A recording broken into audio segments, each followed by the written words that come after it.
Vayakel Pekudei feels mostly like a repetition of Truma Tetzaveh. In Truma and Tetzaveh, Bnei Israel were commanded to build the Mishkan, to make the Bigdei Kahuna, and in Vayakel Pekudei we find that they did everything. They donated all the money, all of their talents, their efforts. They built the Mishkan as they were told. They made the Bigdei Kahuna as they were told. It feels very repetitive. And with all of that, there is one significant difference, and that is the placement of Shabbat. In Truma Tetzaveh, after everything was commanded, we are told, however, Bnei Israel must observe the Shabbat. Whereas in Vayakel Pekudei, it opens with Moshe commanding Bnei Israel to observe the Shabbat, and then to move on to the building of the Mishkan. So what is the difference? And at one level, of course, this commandment of Shabbat is saying that the building of the Mishkan and this tremendous effort must cease on Shabbat. Shabbat remains holy. It's not overridden by the building of the Mishkan.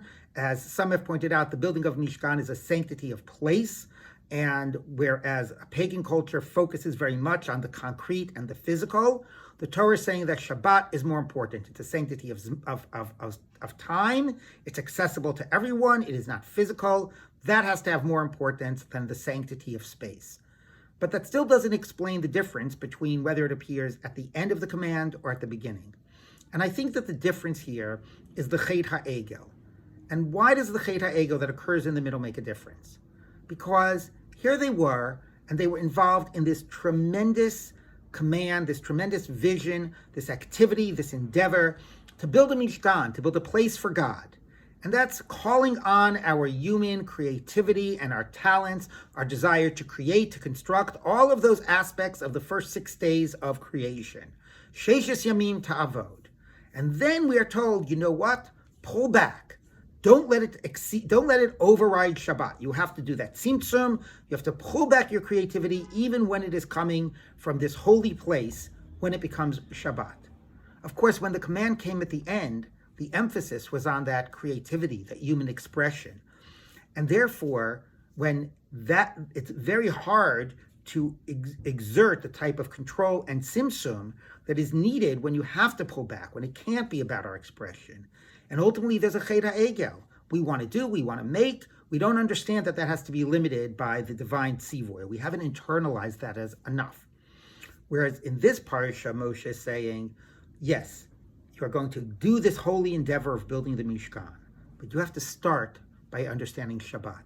You have to start by understanding that before you throw yourselves into it, the first lesson is that you control that human creativity when you are commanded to. That God wants you to work 6 days and stop on Shabbat. He wants that human activity in building the world, but God also demands that we are anchored and fundamentally in a world of halakha, which is a world of control and constraint and pulling back and tzimtzum when necessary.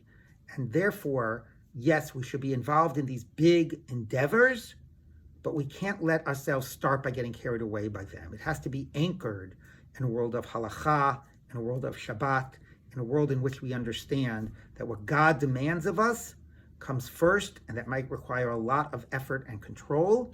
But if we're able to exert that, on that we can build the biggest structure, the most holy place for God's presence. And I think that this is an important lesson for modern Orthodoxy, because I think some aspects of the Jewish community focus all on the self-control, all on the restrictions, never get to building the Mishkan, and other elements are so taken away by a big vision and building the Mishkan that that's all that it's about. And the sense of tzivoy and control and sacrifice for what God has commanded, that has to be, for some segments, that's irrelevant. It's all about the ideal and the vision and the ideology. And we live in both worlds. We live in a world of both control and tremendous human creativity to create a place for God. And both are needed hand in hand to do our holy work. Shabbat Shalom.